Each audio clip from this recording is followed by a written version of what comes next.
masih dalam skala yang sedikit. Ya. Di masa tabi'in, di sini sudah mulai. Tabi'ut tabi'in juga mulai. Di masa tabi'in lah mulai sudah banyak ulama-ulama pada saat itu yang kemudian berfatwa. Imam Hasan Al-Basri yang sering kita dengarkan, ya, dan beberapa imam-imam yang lain. Sampai nanti di masa tabi'ut tabi'in dan seterusnya, banyak ulama-ulama hebat pada saat itu yang kemudian menjadi rujukan orang-orang setiap ada permasalahan. Di antaranya lah Imam Abu Hanifah. Orang sering datang bertanya tentang masalah dan beliau memecahkan. Ada beberapa ulama pada saat itu yang menjadi rujukan setiap ada permasalahan. Tidak hanya 4 imam mazhab ini. Imam Abu Hanifah, Imam Malik, Imam Syafi'i dan Imam Ahmad bin Hanbal. Ini urutannya begitu Pak. Imam Abu Hanifah, Imam Malik, Imam Syafi'i dan Imam Ahmad bin Hanbal. Selain itu banyak yang ditanya-tanya juga. Namun ternyata 4 daripada ulama ini, apa yang mereka fatwakan, mereka ijtihadkan, ini murid-muridnya banyak yang kemudian melanjutkan pendapat-pendapat beliau-beliau, ya, rahimahumullah jami'an, bahkan menulis dalam kitab-kitab. Sehingga imam-imam lain yang juga ditanyakan selain 4 mazhab ini, pendapat-pendapat mereka kemudian banyak yang tidak terjaga seperti yang 4 imam ini. Karena 4 imam terjaga, sehingga yang lebih dikenal umumnya kemudian hari ini hanya 4 imam tadi. Kok dibilang mazhab? Mazhab itu sebenarnya bisa bilang tempat kembali. Maksudnya ketika ada masalah kita bertanya gini. Sebenarnya 4 imam yang menjadi imam mazhab ini tidak pernah mengatakan saya membangun mazhab. Lah terus kok bisa menjadi mazhab? Maksudnya apa? Misalkan mazhab Hanafi itu adalah semua pendapat-pendapat beliau dalam setiap ada permasalahan-permasalahan yang butuh untuk berijtihad, ya, di situ. Nah, sekarang pertanyaannya terkait dengan pertanyaan tadi. Saya agak melebar sedikit Pak, ya. Mungkin ada yang mau bertanya pertanyaan ini sehingga terjawab langsung. Apakah kita harus bermazhab dengan satu mazhab? Jawabannya tidak mesti, tidak wajib. Tapi jika ada yang ingin bermazhab dengan hanya satu mazhab, boleh. Ya. Jadi kalau ada pertanyaan, apakah kita harus bermazhab dengan satu mazhab? Jawabannya tidak wajib. Tapi jika ingin bermazhab hanya dengan satu mazhab, boleh. Pertanyaan yang sebelumnya lagi, biasanya sering tanyakan, apakah kita harus bermazhab? Jawabannya tidak harus. Boleh saja kalau tidak mau bermazhab. Cuma, ada tapinya nih. Bisa nggak kita berislam dengan benar kalau tidak ikut ke mazhab? Ada yang jawab begini, atau ada yang mengatakan begini, kita harus langsung kembali kepada Al-Quran dan hadis, tidak usah ikut mazhab. Sekarang pertanyaannya, apakah mazhab itu tidak pakai Al-Quran dan hadis? Kan pakai Al-Quran dan hadis juga. Kita tanya juga yang sering ngomong, kita harus hanya kembali ke Al-Quran dan hadis. Kita tanya, kamu bisa nggak memahami Al-Quran dan hadis ini dengan kepalamu sendiri? Kan nggak bisa, harus jadi ulama dulu. Bahkan ulama-ulama sekarang sudah tidak ada yang dikategorikan sebagai mujtahid mutlak. Kalau 4 imam mazhab ini disepakati seluruh umat Islam sebagai mujtahid mutlak. Siapa mujtahid mutlak itu? Mujtahid mutlak adalah orang yang ketika dia mengeluarkan pendapatnya, pendapat ini layak untuk diikuti, ya, bisa untuk diambil sebagai pegangan. Nah, tadi sudah kita jawab, apakah bolehkah atau haruskah bermazhab dengan satu mazhab? Tidak harus, tapi jika ingin bermazhab dengan satu mazhab, boleh. Bolehkah kalau mencampurkan mazhab? Harus dirinci dulu. Dicampurkan bagaimana? Tadi dikasih contoh. Dalam hal masalah berwudu, pembatal wudu, ambil mazhab Syafi'i. Dalam hal masalah gerakan sholat, ambil mazhab siapa? Hambali atau Maliki atau Hanafi.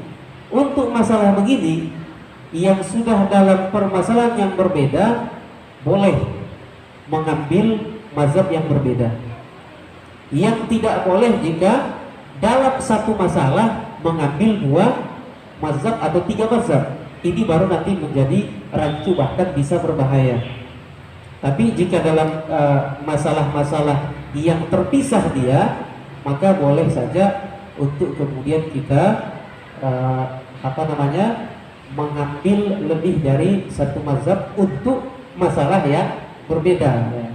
Jadi dalam masalah, misal nih, dalam masalah pembatal wudhu, kita ambil pendapat mazhab Syafi'i yang kalau sudah bersentuhan dengan wanita maka wudhunya batal.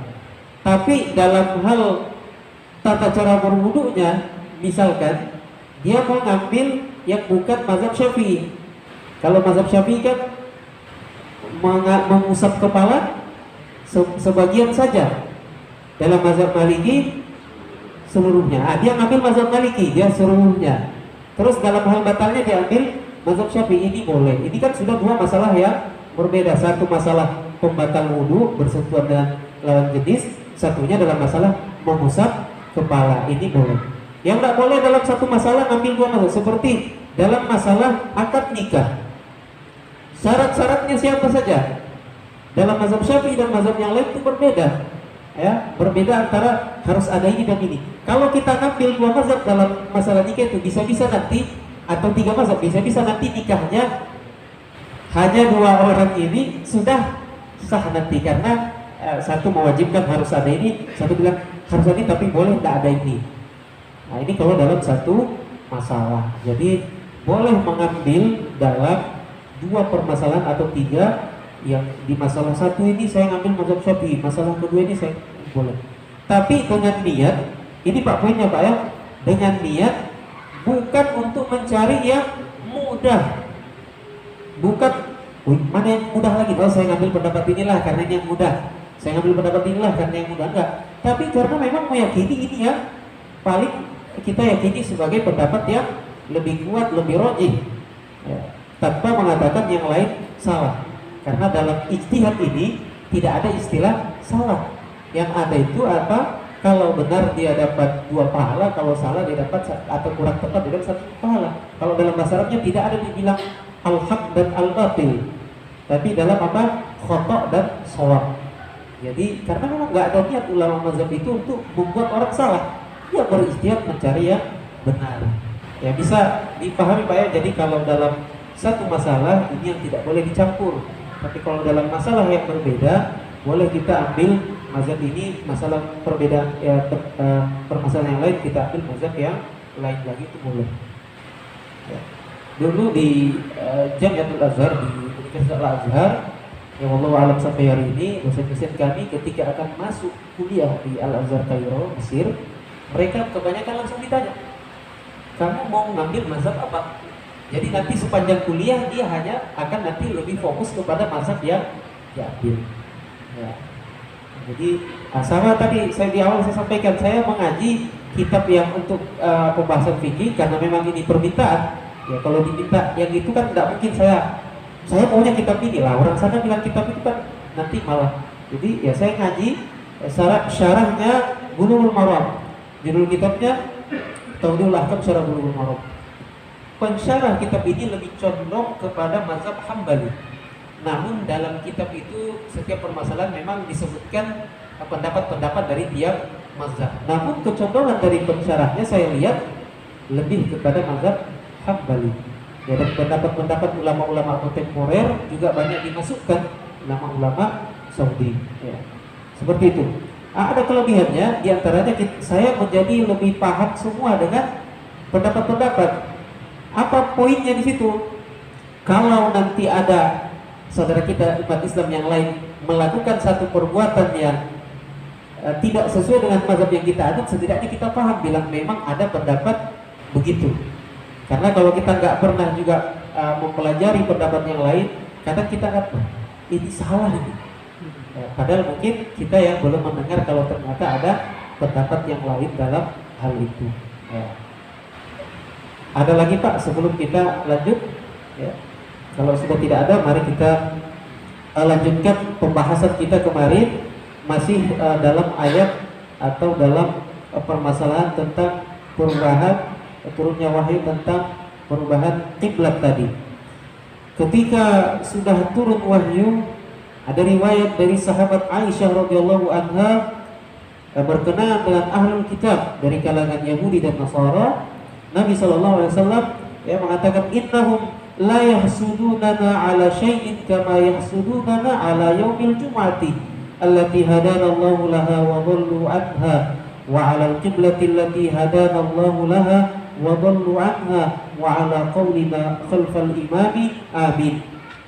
Mereka ahlul kitab tidak dengki kepada kita umat Islam karena sesuatu sebagaimana kedengkian mereka kepada kita karena hari Jumat yang ditunjukkan Allah kepada kita, sedangkan mereka disesatkan darinya. Kita hari Jumat sebagai hari yang mulia, hari raya kita. Dan juga karena kiblat yang ditunjukkan kepada kita, sedang mereka disesatkan darinya. Mereka pun dengki dengan kita karena kita sudah jelas kiblatnya. Dan juga karena ucapan amin kita di belakang imam dalam sholat. Hadis riwayat Imam Ahmad, walaupun ada cetakan yang melemahkan hadis ini. Ini mereka pun dengki dalam riwayat ini terkait dengan ucapan aminnya kita di belakang imam. Ini pertanyaan kemarin terkait dengan bagaimana mengaminkan, apakah harus melafazkan amin dengan suara keras atau pelan kan? Jadi memang ulama berbeda pendapat dalam hal amin. Apakah kita harus ketika imam waladhdallin gitu amin atau dalam hati saja? Dan pendapat mayoritas ulama menyebutkan melafazkan dengan suara keras. Misalkan dalil yang kami sebut kemarin, di masa Rasulullah SAW di masjid itu sampai bergemuruh karena suara jamaah orang pada saat itu yang mengucapkan amin. Jadi saya kalau ditanya amin berapa, saya ngambil pendapat mengeraskan aminnya saya ketika sholat. Baik, ini diantara kedengkiannya ahli kitab terhadap umat Islam. Kemudian dalam ayat yang lain disebutkan, wa kadzalika ja'alnakum ummatan wahidah ummatan wasata. Dalam ayat wa kadzalika ja'alnakum ummatan wasatan litakunu syuhada'a 'alan nasi wa yakuna ar-rasulu 'alaikum syahida. Dan demikian juga kami telah menjadikan kamu umat Islam umat yang adil dan juga pilihan, yang jadi umat pilihan, umat wasata. Di antaranya kita diistimewakan dengan arah kiblat tadi, agar kamu menjadi saksi atas perbuatan manusia dan Rasul Muhammad menjadi saksi atas perbuatan ini. Jadi di antara keistimewaan yang diberikan oleh Allah kepada umat Islam, umatnya Nabi Muhammad SAW. Juga dalam surat Al-Hajj ayat 78, huwa jitabakum wa ma ja'ala 'alaikum fid dini min haraj millata abikum Ibrahim huwa sammakumul muslimina min qabl wa fi hadza liyakuna ar-rasulu syahidan 'alaikum wa takunu syuhada'a. Semua orang-orang muslim sejak dahulu, dan begitu pula dalam Al-Quran ini supaya Rasul itu menjadi saksi atas dirimu dan supaya kamu semua menjadi saksi atas segenap umat manusia. Dalam hadis yang diriwayatkan oleh Imam Ahmad dari sahabat Abu Sa'id Al-Khudri radhiyallahu anhu, Rasulullah bersabda yang maknanya, karena waktu kita terbatas saya bacakan saja langsung di maknanya. Pada hari kiamat kelak Nabi Nuh alaihi salam disuruh dan kemudian ditanya, apakah engkau telah menyampaikan risalah? Sudah, jawab Nabi Nuh. Kemudian kaumnya disuruh dan ditanya, apakah Nabi Nuh telah menyampaikan risalah kepada kalian? Mereka pun menjawab, tidak ada pemberi peringatan dan tidak seorang pun yang datang kepada kami. Setelah itu Nuh disuruh lagi, siapakah yang dapat memberikan kesaksian untukmu? Jawab Nuh, Muhammad SAW dan umatnya. Lebih lanjut Rasulullah SAW bersabda, dan demikianlah firman Allah, wa kadzalika ja'alnakum ummatan wasata. Jadi di hari akhirat nanti Nabi Nuh ditanya oleh Allah. Ini dalam hadis yang diriwayatkan oleh Imam Ahmad dan juga diriwayatkan oleh Bukhari dan Imam Tirmizi, Nasai dan Ibnu Majah. Ditanya Nabi Nuh, sudahkah kau sampaikan risalah? Nabi Nuh menjawab sudah. Kemudian ditanyakan kepada kaumnya, sudahkah? Mereka katakan tidak. Tapi nanti akan ada yang menjadi saksi bahwasanya Nabi Nuh sudah menyampaikan. Dalam surat Nuh, silahkan dibaca terjemahnya bagaimana luar biasa. Nabi Nuh mendakwahkan ya, dengan waktu yang paling panjang di antara semua nabi. Ya, usia Nabi Nuh adalah 900 berapa? 950 tahun ya, dalam satu pendapat. Berapa tahun didakwahkan umatnya, segala cara digunakan, ya ternyata hanya satu perahu saja. Ya, itu pun sudah naik binatang ya ketika terjadi banjir itu. Ya, ya Allah kemudian mengazab mereka ya, karena ya memang tidak mau mendengar. Nah, ini kalau mengambil pelajaran dari musibah yang tidak henti, juga ini memang harus banyak-banyak kita mengambil ibrah di baliknya. Jangan-jangan memang kita sudah betul-betul banyak melakukan kemaksiatan sehingga Allah kemudian menegur kita, memberi peringatan, bahkan sampai mengazab yang sudah keterlaluan. Ketika sudah berkali-kali diingatkan ternyata tidak sadar-sadar, maka ya bisa jadi sebagai azab ya, sebagai balasan atas kemaksiatan yang tidak berhenti dilakukan. Makanya kita sebagai umat Islam, orang yang beriman, hendaknya kemudian setidaknya jika melihat ada kemungkaran-kemungkaran, mari kemudian kita sama-sama mencegah. Ya, setidaknya kalau tak bisa mencegah secara langsung, ya setidaknya dengan nasihat. Ya jangan begini juga tidak bisa langsung menyetop total. Kayaknya kita memberikan nasihat kepada orang yang senantiasa melakukan. Karena di Tarakan ini Pak, sampai hari ini bagaimana kita diskusi obrolan di beberapa pengurus MUI, bagaimana di Tarakan togel Pak, judi togel, kemudian sabung ayam itu masih berlanjut sampai hari ini. Sabung ayam yang memang luar biasa ya, memang tidak terlalu terekspos, tapi ternyata menurut pendapat yang menelusuri luar biasa Pak. Itu jumlah orang yang ikut partisipasi dalam sabung ayam ini sangat banyak, dan ini adalah kemungkaran dosa. Bahkan orang yang menjadi pelaku nanti di hari kiamat akan dimintai pertanggungjawabannya ketika dia mengadu hewan tadi. Tidak boleh Pak. Nah, ini juga tugas kita. Kalau memang ada kesempatan untuk menasihati, mungkin ada yang kita kenal, bagaimanalah caranya agar dia bisa berubah dari melakukan togel, judi dan sebagainya. Masih ada terus Pak. Ya mungkin ditutup-tutupi, tapi ternyata menurut orang-orang yang menyelidiki langsung masih berlanjut sampai hari ini. Ya semoga mereka-mereka yang masih melakukan ya diberikan kesadaran.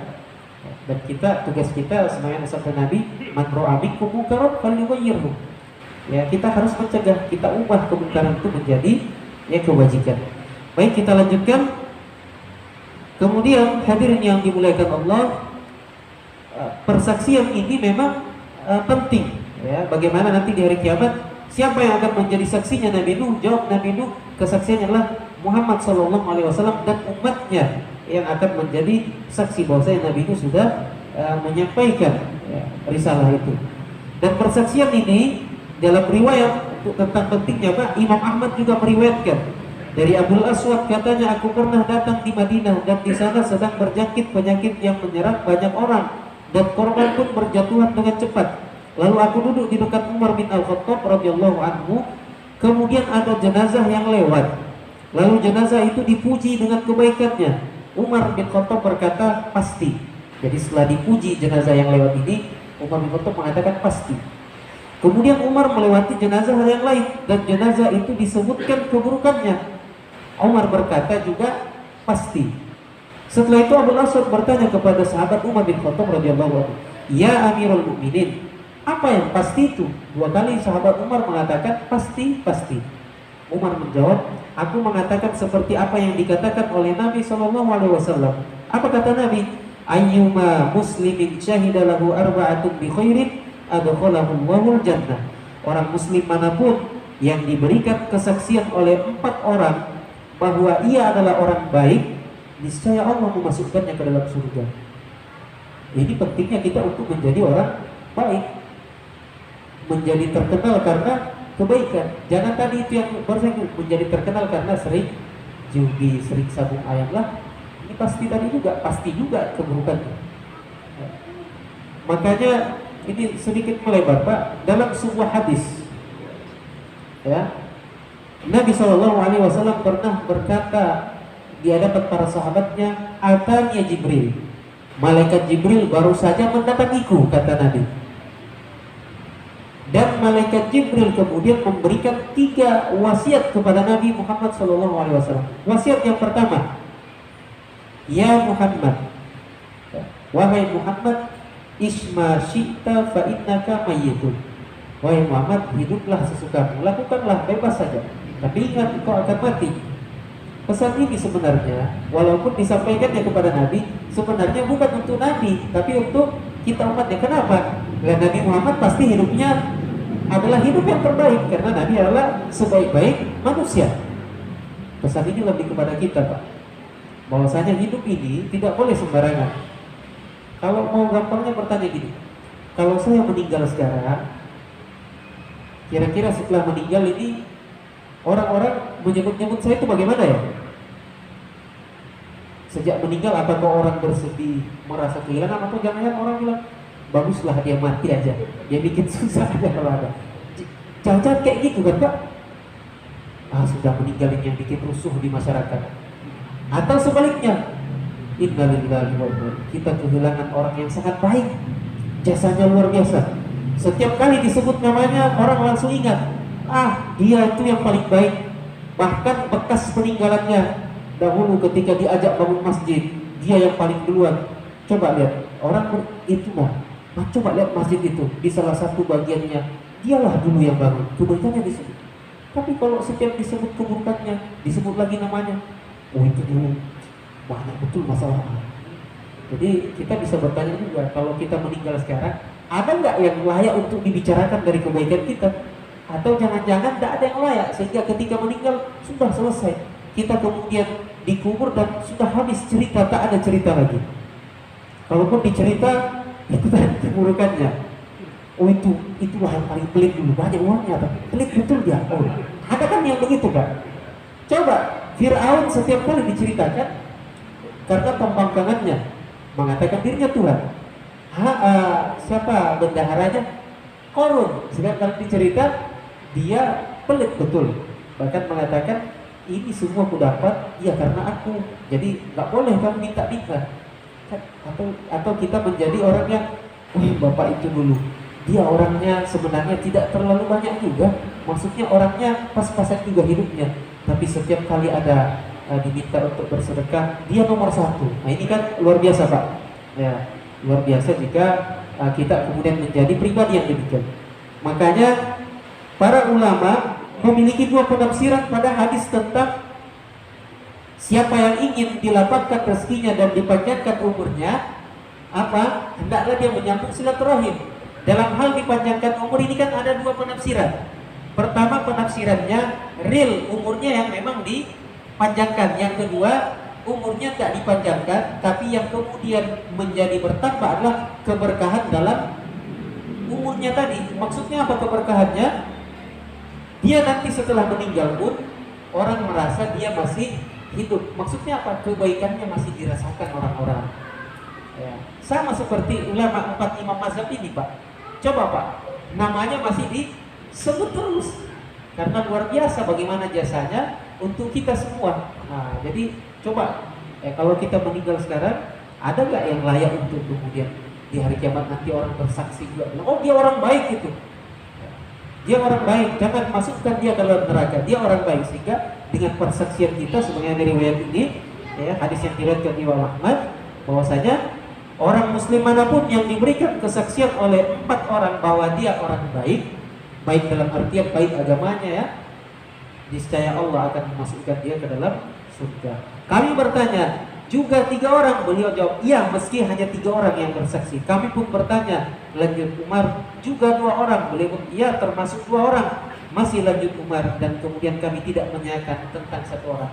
Jadi bagaimana kalau yang bersaksi 3 orang? Iya masih. Yang 2? Iya masih. Kalau 1 tidak ditanyakan. Hadis ini juga diriwayatkan oleh Imam Al-Bukhari dan Imam At-Tirmizi dan juga oleh Imam An-Nasai. Mudah-mudahan kita semua ini bisa menjadi orang-orang yang senantiasa melakukan kebaikan, sehingga yang diingat dari kita adalah kebaikan-kebaikan, dan orang-orang nanti semua akan bersaksi atas kebaikan kita. Makanya, Pak, kalau ada keluarga yang sudah meninggal, salah satu yang dianjurkan sering-sering kita menyebut kebaikannya. yang susah tadi, aduh saya mau menyebut kebaikannya, tapi masalahnya saya tidak tahu apa baiknya dia. Nah, ini susah juga kalau begini. Ya, jadi semoga kita termasuk orang-orang yang senantiasa melakukan kebaikan dan gampang untuk diingat kebaikannya kita karena banyaknya kebaikan yang kita lakukan. Insya Allah pada pertemuan berikutnya kita akan masuk kepada ayat yang ke-144 dari surat Al-Baqarah, masih terkait dengan kiblat, namun kita akan percepat sedikit karena penjelasan tentang kiblat ini sudah banyak, supaya nanti bisa langsung masuk ke penjelasan dari ayat yang lain tentang selain daripada arah kiblat ini yang sudah cukup banyak kita bahas. Memang ada beberapa ayat ini yang terkait dengan satu dengan yang lainnya. Kita cukupkan dulu demikian karena sudah habis waktu. Jika ada pertanyaan mungkin bisa ditahan dulu untuk pekan berikutnya. Semoga Allah Subhanahu wa taala masih berikan kita usia panjang ya, untuk kemudian dipertemukan kembali dalam kebaikan-kebaikan. A'udzubillahi minasyaitonir rajim. Bismillahirrahmanirrahim.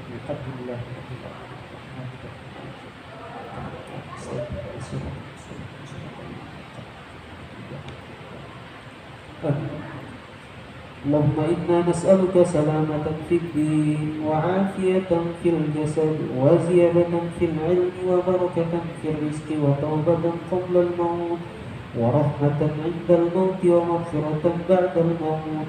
اللهم أهون علينا في سكرات الموت والنجاة من النار والعفو عند الحساب. اللهم إنا نسألك علما نافعا وعملا متقبلا ورزقا طيبا. ربنا اغفر لنا ذنوبنا وكفر عنا سيئاتنا وتوفنا مع الأبرار. ربنا اغفر لنا ولوالدينا وارحمهم كما ربونا صغارا.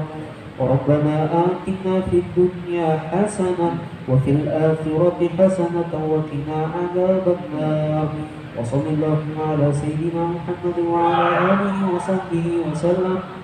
سبحان ربك رب العزة عما يصفون وسلام على المرسلين والحمد لله رب العالمين. Hadirin yang dimuliakan Allah, mohon maaf jika ada hal yang kurang berkenan. Akhirul alhamdulillahi rabbil alamin. Subhanakallahumma bihamdik, asyhadu an la ilaha illa anta, astaghfiruka wa atubu ilaik. Wassalamualaikum warahmatullahi wabarakatuh.